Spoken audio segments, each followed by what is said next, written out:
నమస్కారం. GT news వార్తలకు స్వాగతం. ముందుగా వార్తలోని ముఖ్యాంశాలు.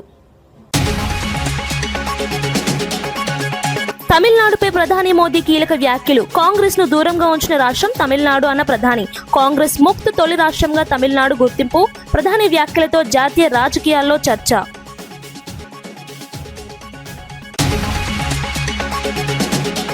విశాఖలో ఖమేనీ సంతాపంగా కొవ్వొత్తుల ర్యాలీ. అబిద్ నగర్ షియా మసీదు వద్ద సంతాప సభ. రంజాన్ మాసంలో ఇరాన్ దాడిపై నిరసన నినాదాలు. శాంతియుతంగా ముగిసిన పోలీసు భద్రత కార్యక్రమం.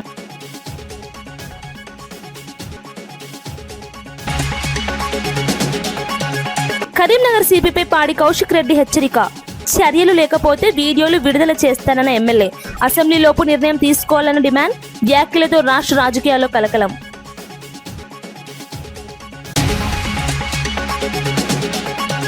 రాహుల్ పర్యటనపై బీజేపీ తీవ్ర విమర్శలు. 6 గ్యారంటీల అమలుపై కాంగ్రెస్ ను ప్రశ్నించిన నేత. హామీలు నెరవేర్చక పర్యటనలపై అభ్యంతరం. రాష్ట్రంలో మాటల యుద్ధం మళ్లీ ప్రారంభం.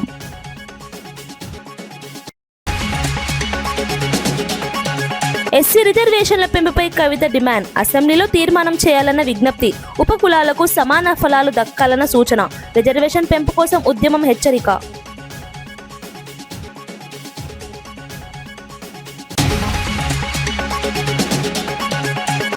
తమిళనాడు రాష్ట్రం గత 6 దశాబ్దాలుగా కాంగ్రెస్ పార్టీని అధికారానికి దూరంగా ఉంచిందని ప్రధాని నరేంద్ర మోదీ వ్యాఖ్యానించారు. దేశంలోని కాంగ్రెస్ ముక్తిగా నిలిచిన తొలి రాష్ట్రం తమిళనాడేనని ఆయన పేర్కొన్నారు. తమిళ ప్రజలు కాంగ్రెస్ సిద్ధాంతాలను నిరంతరం తిరస్కరిస్తూ వచ్చారని అన్నారు. తమిళ సంస్కృతి, అస్తిత్వం పట్ల కాంగ్రెస్ వైఖరిని ప్రజలు స్పష్టంగా గుర్తించారని తెలిపారు. జాతీయ రాజకీయాల్లో తమిళనాడు ప్రత్యేక మార్గాన్ని ఎంచుకుందని ఆయన అభిప్రాయపడ్డారు. ప్రాంతీయ స్వాభిమానాన్ని కాపాడే దిశగా అక్కడి రాజకీయ పరిస్థితులు అభివృద్ధి చెందాయని చెప్పారు. ప్రధాని వ్యాఖ్యలు దేశ రాజకీయాల్లో చర్చనీయాంశమయ్యాయి. కాంగ్రెస్ నేతలు దీనిపై ఎలా స్పందిస్తారన్నది ఆసక్తిగా మారింది. That gave away Kachitivu. Then DMK did not do anything. When Congress government was at the center and DMK was supporting them, their government issued a notification banning Jallikattu through an ordinance. It was we ensured Jallikattu could continue. It was we who showed respect to Tamil culture by giving the Sengol a pride of place in the parliament. Kakinada జిల్లా వేట్లపాలెంలో జరిగిన భారీ పేలుడుపై MLC తోట త్రిమూర్తులు తీవ్ర దిగ్భ్రాంతి వ్యక్తం చేశారు. ఇప్పటికే 18 మంది మృతి చెందినట్లు సమాచారం ఉందని, సంఖ్య ఇంకా పెరిగే అవకాశం ఉందని ఆవేదన వ్యక్తం చేశారు. గతంలో జరిగిన ఘటనలపై కమిషన్ దర్యాప్తులు ఆచరణలోకి రాలేదని విమర్శించారు. మృతుల కుటుంబాలకు వెంటనే 50 లక్షల ఎక్స్గ్రేషియా ప్రకటించాలని డిమాండ్ చేశారు. రాష్ట్రంలో వరుస ప్రమాదాలకు ప్రభుత్వం బాధ్యత వహించాలని అన్నారు. ఈ ఘటనపై సమగ్ర దర్యాప్తు చేసి బాధ్యులపై చర్యలు తీసుకోవాలని కోరారు. సుమారు 18 మంది చనిపోయారు. ఆ చనిపోయినటువంటి వ్యక్తుల యొక్క బాడీ ఎక్కడుందో, ఎవరు చనిపోయారో ఎవరు చనిపోరో కూడా తెలియకుండా అనేటువంటి పరిస్థితుల్లో అంత పెద్ద పేలుడు అనేటువంటిది జరిగింది. సుమారు ఆ చుట్టుపక్కల వాళ్ళందరూ మాట్లాడే దాని ప్రకారం చూసుకుంటే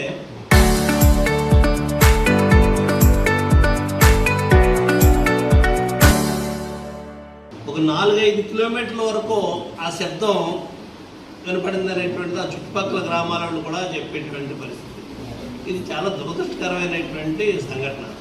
18 మంది చనిపోవడంతో పాటు చాలామంది శతఘాతులై ఉన్నారు. వాళ్ళకి హాస్పిటల్లో చికిత్స కూడా జరుగుతున్నటువంటిది. అంబులెన్స్లో వచ్చి హాస్పిటల్కి తీసుకెళ్లారు, చికిత్స జరుగుతుంది అనేటువంటి చెప్పారు. ఇది చాలా దారుణమైనటువంటి దురదృష్టకరమైనటువంటి సంఘటన. దారుణమైనటువంటి సంఘటన ఎందుకన్నారంటే, సేమ్ ఇదే విధానమైనటువంటిది ఒక సంవత్సరం క్రితం, సంవత్సరం అవుతుందా 8 నెలలు అవుతుందో, 7-8 నెలల క్రితం రాయవరం దగ్గర కొమరపాలెం జరిగినటువంటి సంఘటన. అది కూడా సుమారు 6 మంది 8 మంది చనిపోయారు. అప్పుడు కూడా అక్కడ కూడా 10 మంది వరకు చనిపోయారు అక్కడ కూడా. అంటే ఈ ప్రభుత్వం ఏం చేస్తున్నట్టు అంటే ప్రభుత్వం కాపలా ఉంటుందా అని అడుగుతారేమో మీరు. కాపలా ఉండి తీరాలి. నిబంధనల ప్రకారంగా వాళ్ళు ఎవరు నడుపుతున్నారో లేదనేటువంటి చూడాలి. ఒక సంఘటన జరిగినప్పుడు ఒక పెద్ద కమిషన్ వేసి ఎక్కడి నుంచో హైదరాబాద్ ఇది అమరావతి నుంచి ఒక కమిటీ వచ్చి విచారణ చేసి ఇక్కడ చేసినటువంటి సంఘటన చూసాం. రాయవారిలో సెక్రటరీ స్థాయిలో ఉన్నటువంటి వ్యక్తులతో ఒక కమిటీ వేసానని చెప్పి అన్నారు. ఆ కమిటీ ఇచ్చినటువంటి రిపోర్టు ఏ విధమైనటువంటి రిపోర్ట్ ఇచ్చింది? ఆ రిపోర్ట్ని భవిష్యత్తులో ఏ విధంగా ఇటువంటి సంఘటనలు జరగకుండా చూసుకోవాల్సినటువంటి దానికి ఏం చర్యలు తీసుకున్నారు మీరు? ప్రభుత్వం యొక్క అసమర్థత కాదా ఇది? ప్రభుత్వం నిర్లక్ష్యం వల్ల జరుగుతున్నటువంటిది. నిన్న పాల్దాలు చనిపోయారు, ఈవేళ ఇక్కడ జరిగింది, మొన్న రాయవారిలో జరిగింది. రాయవారిలో జరిగినటువంటి సంఘటన తర్వాత మీరు ఏ విధంగా దీని మీద ఈ ఫైర్ యాక్సిడెంట్ల మీద చర్యలు తీసుకుంటారు? అంటే దానికి మీరు చెప్పేది ప్రభుత్వం బాధ్యత వహించాల్సినటువంటి అవసరం లేదు. ఇక్కడ మాజీ ఎమ్మెల్యే బాల్క సుమన్ కు బెయిల్ రాకుండా మంత్రి వివేక్ కుట్రలు చేస్తున్నారని ఆరోపణలు వినిపిస్తున్నాయి. జిల్లా ప్రిన్సిపల్ జూనియర్ సివిల్ జడ్జి ఇప్పటికే కస్టడీ పిటిషన్ ను డిస్మిస్ చేసినప్పటికీ పోలీసులు జిల్లా కోర్టులో అప్పీల్ కు వెళ్లారు. ఇదే రోజు బెయిల్ పై తుది తీర్పు వెలువడనున్న నేపథ్యంలో కస్టడీ పిటిషన్ దాఖలు చేయడం రాజకీయ వర్గాల్లో చర్చనీయాంశమైంది. జిల్లా కోర్టు కస్టడీ పిటిషన్ విచారణను ఈ నెల 5వ తేదీకి వాయిదా వేసింది. బెయిల్ పై లంచ్ అనంతరం తీర్పు వెల్లడించనున్నట్లు సమాచారం. ఈ వ్యవహారం రాజకీయ కోణంలోనూ చట్టపరంగానూ ఆసక్తి రేపుతోంది. ప్రతిపక్షాలు దీని వేధింపుల రాజకీయంగా అభివర్ణిస్తుండగా పోలీసులు చట్ట ప్రకారం చర్యలు తీసుకుంటున్నామని చెబుతున్నారు. ఎలాంటి కూడా ఆయన ఇండివిజువాలిటీ కోసము ఏమైనా క్రైమ్ చేసిన కేసులవి కానే కాదు. ఆ విషయాన్ని కూడా కోర్టులో చెప్పాము చాలా క్లియర్ గా. అందులో ఆల్రెడీ ఏ సెక్షన్ కింద రిజిస్టర్ అయినాయి ఉన్నాయి. సో అవన్నీ కూడా కప్పిపుచ్చి ఇన్ని కేసులు ఉన్నాయని చెప్తున్నారు. కానీ for what purpose those cases have been filed అనేది చెప్పట్లేదు. Only in respect of the protection or అంటే వాళ్ళకి మద్దతు సపోర్ట్ పబ్లిక్ కి సపోర్ట్ తెలుపుతూ వాళ్ళ కోసం ఎప్పుడైతే ఫైట్ జరిగిందో న్యాచురల్లీ లీడర్స్ మీద కేసులు పెడతారు. అది ఏ పార్టీ వాళ్ళైనా సరే, ఏ పార్టీ వాళ్ళు కూడా వెళ్ళి ఒక ఉద్యమం జరుగుతుంది, ఏదైనా ప్రొటెస్ట్ చేస్తున్నప్పుడు వాళ్ళు కరెక్ట్ ఉన్నప్పుడు లీడర్స్ వెళ్ళి ఒకవేళ సపోర్ట్ చేస్తే అలాంటి కేసెస్ లో రిజిస్టర్ అయినాయి. అదేదో తీవ్రమైన నేరము, తను పర్సనల్ గా చేసిన నేరంగా పబ్లిక్ ప్రాసిక్యూటర్ ప్రూవ్ చేయాలని చూశారు. కానీ మేము చెప్పాము ప్రతి each and every section what it says and what all those types of cases అని కూడా మేము చెప్పడం జరిగింది.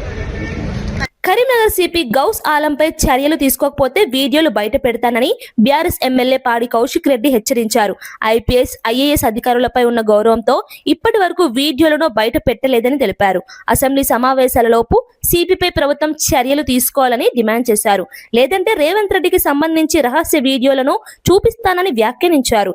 ఈ వ్యాఖ్యలు రాష్ట్ర రాజకీయాలు కలకం రేపాయి. యాంటీ ఛాంబర్లలో జరిగిన సినిమాలు, ఏమేమి అడిగినో హైదరాబాద్లో జరిగిన రిసార్ట్ల సినిమాలు, హైదరాబాద్ను ఏ కారులో ఎవరెవరు కలిసి వచ్చిర్రో అన్ని వీడియోలు ఉన్నాయి, అన్ని ఎవిడెన్స్లు ఉన్నాయి, అన్ని ఫోటోలు ఉన్నాయి.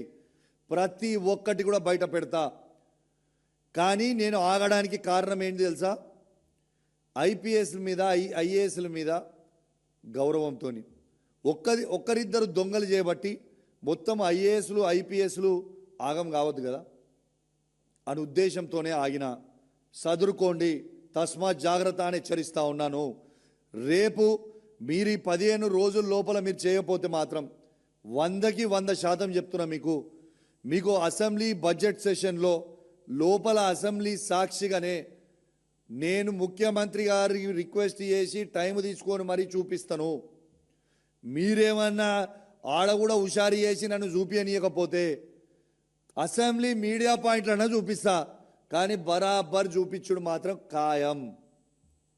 మీరు గిట్లా యాక్షన్ తీసుకోకపోతే మీ గౌరవం మీరు కాపాడుకోండి, మా గౌరవం మేము కాపాడుకుంటాం.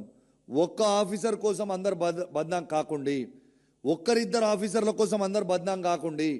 శ్రీ సత్యసాయి జిల్లా గోరంట్ల మండలం ఎర్రపల్లిలో వైసీపీకి చెందిన 80 కుటుంబాలు టీడీపీలో చేరాయి. మంత్రి సవిత ఆధ్వర్యంలో ఈ చేరిక కార్యక్రమం జరిగింది. పార్టీ అభివృద్ధి కార్యక్రమాలు నచ్చి టీడీపీలో చేరుతున్నట్లు కొత్త సభ్యులు తెలిపారు. గ్రామ స్థాయిలో టీడీపీ బలోపేతానికి ఇది దోహదపడుతుందని నేతలు పేర్కొన్నారు. మంత్రి సవిత మాట్లాడుతూ ప్రజలు అభివృద్ధి దిశగా నిర్ణయం తీసుకుంటున్నారని అన్నారు. ఈ చేరికలతో స్థానిక రాజకీయ సమీకరణాల్లో మార్పులు వచ్చే అవకాశం ఉందని విశ్లేషకులు భావిస్తున్నారు. అంతేకాకుండా ఇక్కడున్న గతంలో ఉన్న తెలుగుదేశం పార్టీ సీనియర్ నాయకులు కలిసి పార్టీని ఇంకా మరింత బలోపేతం చేయాలి.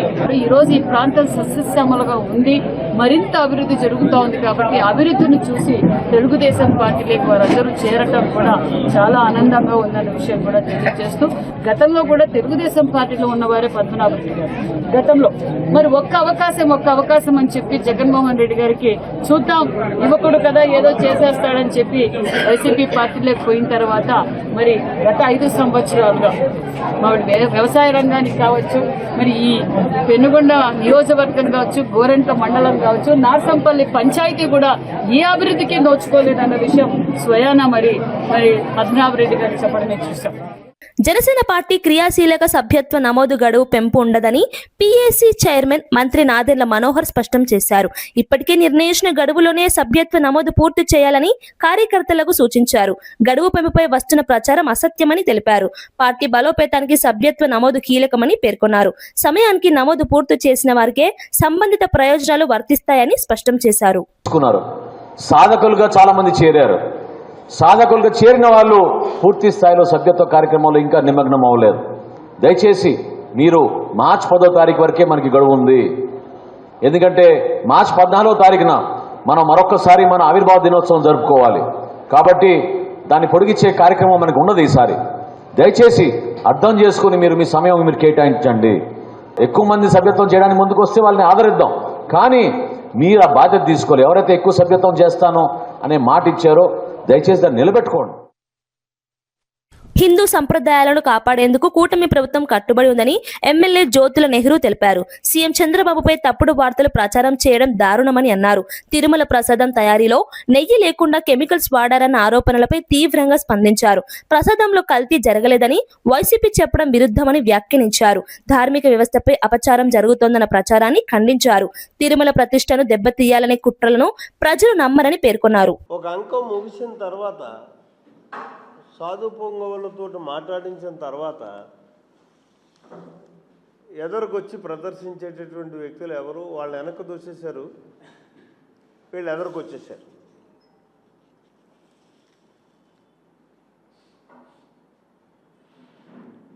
అంటే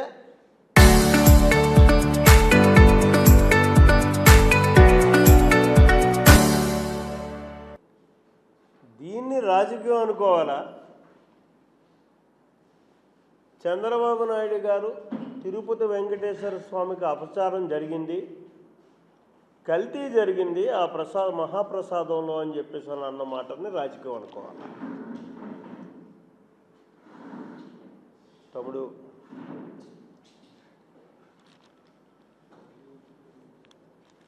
ఇక్కడ వీళ్ళంతా ఎదురుకు వచ్చేసారు. ఈ వచ్చిన వాళ్ళు ఎవరండి? వైఎస్ఆర్సీపీ నాయకులు.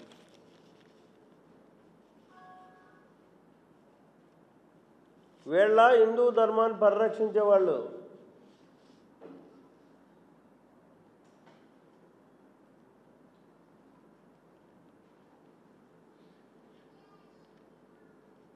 పోనీ వెనకుండి ఆ సాధు పొంగవులతో వీళ్ళు మొత్తం కంప్లీట్ చేస్తే ఈ సమావేశాన్ని ఇవాళ ఇంత మనం ఇది చేయడానికి అక్కర్లేదు.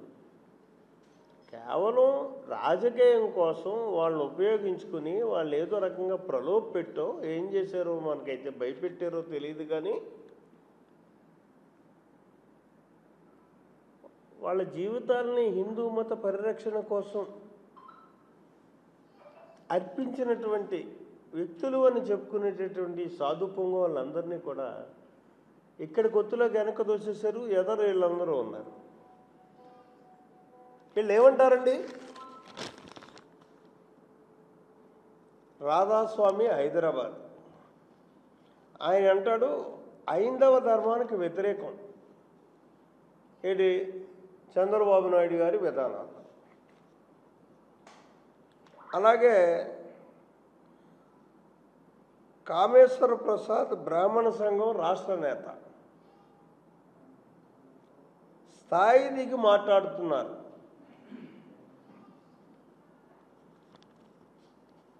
అలాగే మల్లాది విష్ణు గారు, ఈయన ఎవరండి?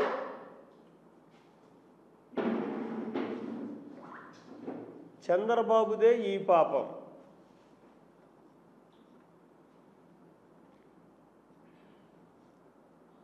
ఇది మల్లాది విష్ణు గారు.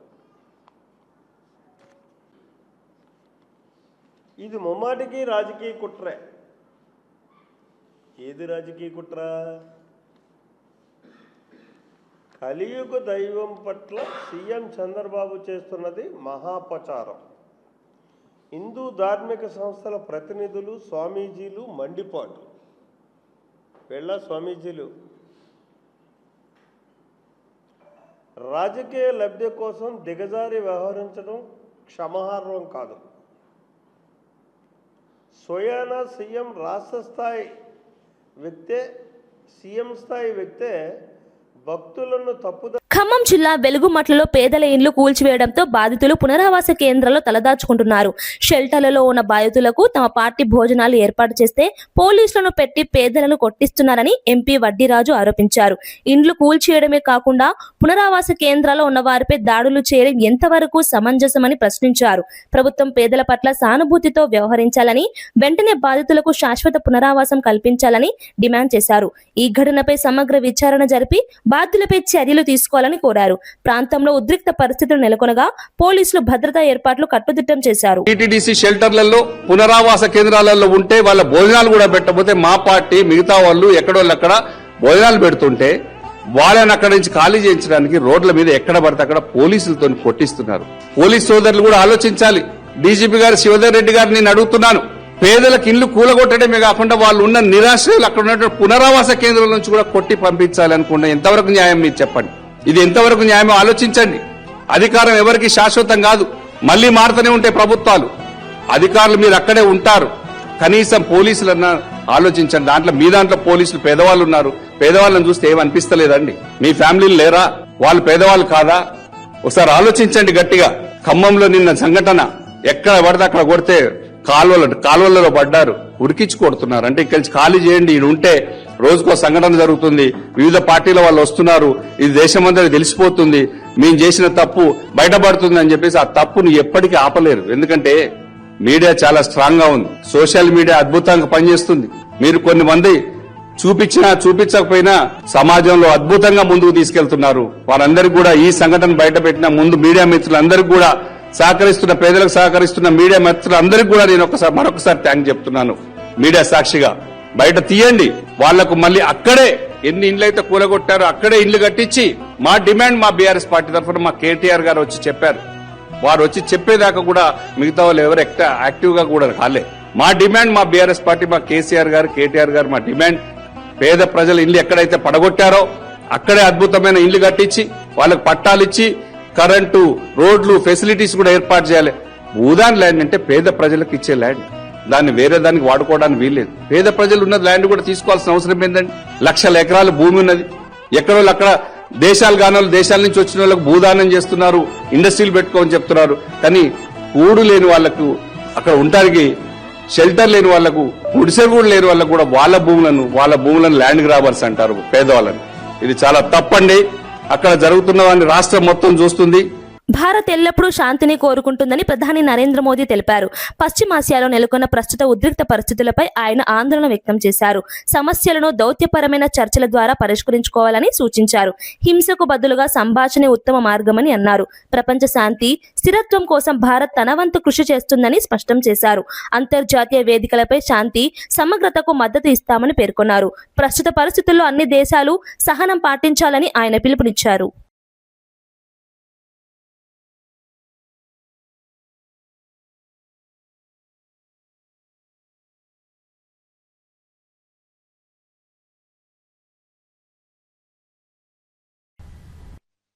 ने सदैव शांति और स्थिरता बनाए रखने का आह्वान किया है। और जब दो लोकतंत्र साथ खड़े होते हैं तो शांति की आवाज और भी सशक्त हो जाती है। पश्चिम एशिया की वर्तमान स्थिति हमारे लिए गहरी चिंता का विषय है। भारत डायलॉग और डिप्लोमेसी के माध्यम से सभी विवादों का समाधान का समर्थन करता है। इस क्षेत्र में मौजूद सभी भारतीय नागरिकों की सुरक्षा के लिए हम सभी देशों के साथ मिलकर काम करते रहेंगे। రాహుల్ గాంధీకి రాష్ట్రంలో పర్యటించే అర్హత లేదని బీజేపీ రాష్ట్ర అధ్యక్షుడు రామచంద్రరావు విమర్శించారు. కాంగ్రెస్ ప్రభుత్వం ఏర్పడి 2.5 ఏళ్లైనా 6 గ్యారెంటీలు అమలు కాలేదని ప్రశ్నించారు. ప్రజలకు ఇచ్చిన హామీలను నెరవేర్చకుండా పర్యటనలు చేయడం సమంజసం కాదన్నారు. రాష్ట్రంలో అభివృద్ధి, సంక్షేమం విషయంలో కాంగ్రెస్ విఫలమైందని ఆరోపించారు. ప్రజల సమస్యలపై దృష్టి పెట్టాలని సూచించారు. ఈ వ్యాఖ్యలతో రాష్ట్ర రాజకీయాల్లో మరోసారి మాటల యుద్ధం ప్రారంభమైంది. మీరు రాహుల్ గాంధీ గారిని అడుగుతా ఉన్నాను, మీరు ఏ మొహంతో ఈరోజు తెలంగాణ వచ్చారు? ఆ రోజు చాలా గొప్పగా చేవెళ్లలో ఎస్సీలకు అన్యాయం చేశారు, కామారెడ్డి డిక్లేర్ చేసి బీసీలకు అన్యాయం చేశారు, వరంగల్ డిక్లరేషన్ చేసి రైతులకు అన్యాయం చేస్తా ఉన్నారు. రైతులకు రైతు భరోసా లేదు.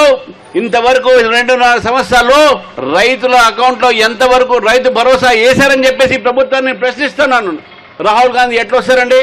మీరు చెప్పినటువంటి 6 గ్యారంటీలు ఒక్క గ్యారంటీ కూడా పూర్తి చేయనటువంటి ప్రభుత్వము. రాహుల్ గాంధీ గారు మీ ముఖ్యమంత్రి ఇక్కడ మాట తప్పాడు కాబట్టి మీరు ఇక్కడ ఎట్లా వస్తారని చెప్పి అడుగుతా ఉన్నాను. మీకు ఏమి నైతిక అధికారం ఉంది? రాహుల్ గాంధీ గారికి నైతిక అధికారం తెలంగాణ రావడానికి లేదు.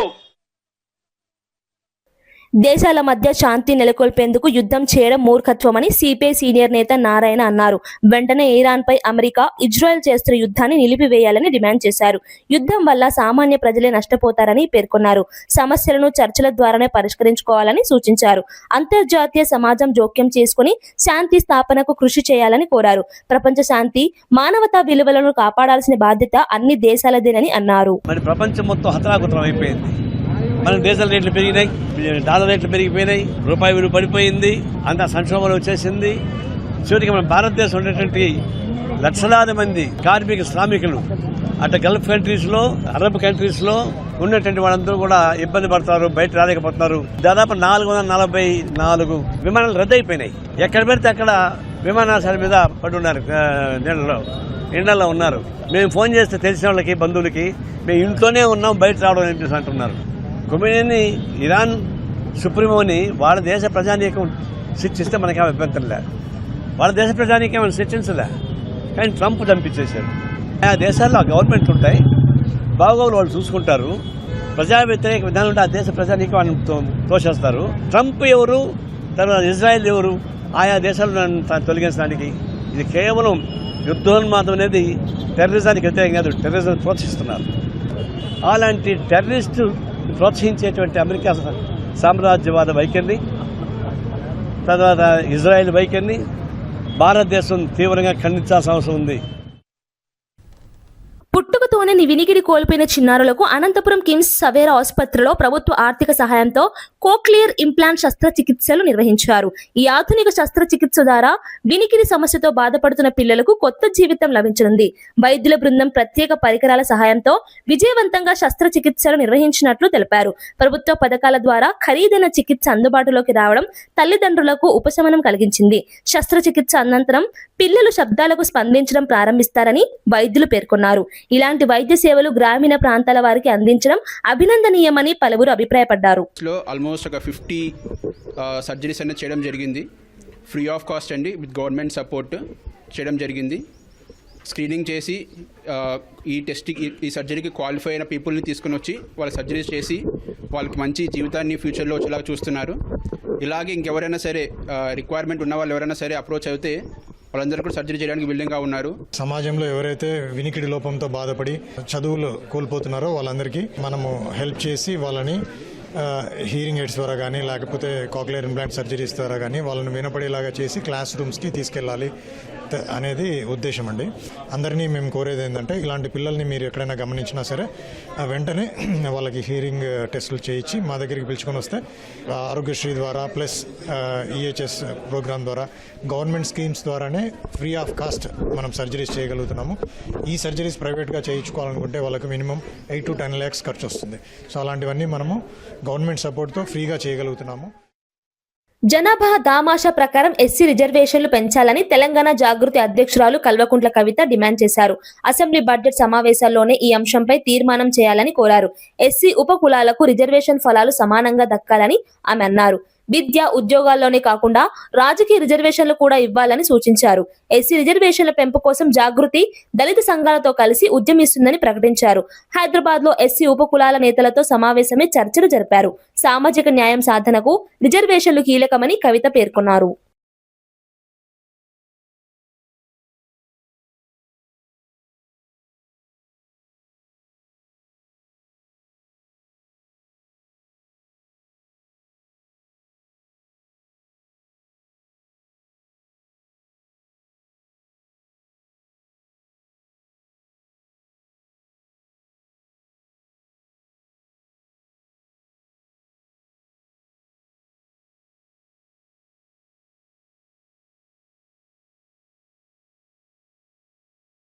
అంబర్పేటలో ఒకే కుటుంబానికి చెందిన 3 ఆత్మహత్య చేసుకున్న ఘటనలో 4గురిని పోలీసులు అరెస్ట్ చేశారు. అధిక వడ్డీ అప్పుల వేధింపులు తాళలేక ఆత్మహత్యకు పాల్పడ్డారని దర్యాప్తులో తేలిందని సికింద్రాబాద్ డీసీపీ రక్షితామూర్తి తెలిపారు. రామ్రాజ్, మాధవి దంపతులు వారి కుమారుడు శశాంక్ రాజ్ గత నెల 24న ఆత్మహత్య చేసుకున్నారు. వ్యాపార అవసరాల కోసం 57 లక్షల అప్పు తీసుకుని మహమ్మద్ వాసి జమాన్, రాజశేఖర్ రెడ్డి, నవాజ్, మాజిబ్ హైదర్లను అరెస్ట్ చేసి రిమాండ్ కు తరలించారు. బ్యాంక్ చెక్కులు, ప్రామిసరీ నోట్లు, డాక్యుమెంట్లు స్వాధీనం చేసుకున్నారు. కేసు దర్యాప్తు కొనసాగుతోంది. Lot of promissory notes and checks కూడా కొన్ని ఉన్నాయి. ఇది empty promissory notes and a lot of empty checks that మీరు సైన్ చేసి ఇచ్చారు. ఇదిలో చూస్తే రామ్ రాజ్ వాళ్ళ సిగ్నేచర్ ఉంది, ఇంకొకటి శశాంక్ రాజ్ వాళ్ళు కూడా సిగ్నేచర్ ఉంది. Scene that. సో ఇట్లాగే చాలా సిగ్నేచర్ ఉంది. ఒక ప్రాపర్టీ కూడా వాళ్ళు ప్లెజ్ చేశారు, ఒక 3 acres to Rajasekhar. And MoU కూడా సైన్ చేసుకున్నారు దట్ ఇట్లాగే మేము ఇస్తున్నాము మీకు లోను అండ్ ఎన్ని మంత్స్కి, ఇది ఒక ఇయర్కి, అండ్ పర్ మంత్ ఎంత ఇవ్వాలి. సో ఆల్ దీస్ డీటెయిల్గా రాసిన్నారు. బట్ ఐ థింక్ వాళ్ళు ఆ బిజినెస్ వల్ల they were not able to make good returns, so they got stuck in this trap of loans. Idi land documents that they have pledged. So ivanni manaki dorikindi. And మీరు ఇప్పుడు ఏం చెప్తున్నారు that before వాళ్ళు చనిపోయే ముందు కూడా ఏదైనా transactions ఉందా, అది మేము ఇంకా ఇన్వెస్టిగేషన్లో అది డెఫినెట్లీ ఆ యాంగిల్ కూడా చూస్తాం. విడివిడిగా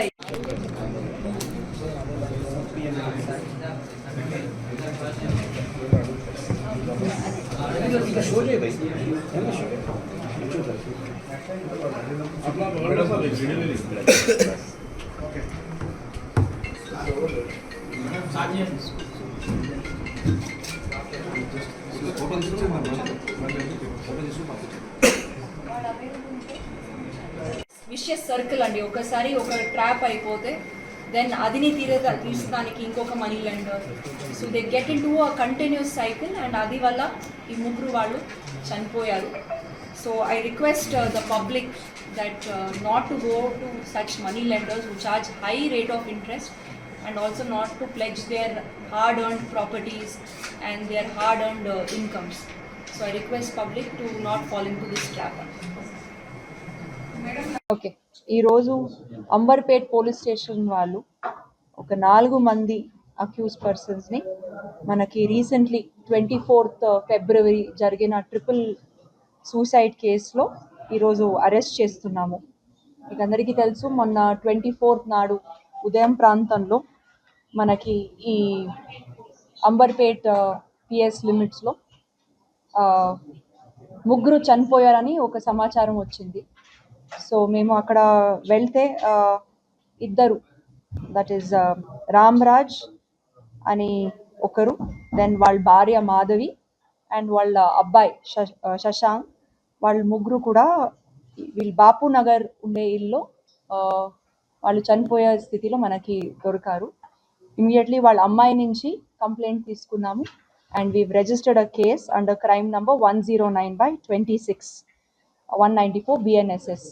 ఇదిలో ఇద్దరు వర్ ఫౌండ్ హ్యాంగింగ్ వాళ్ళ ఇంటిలో అండ్ ఒకరు.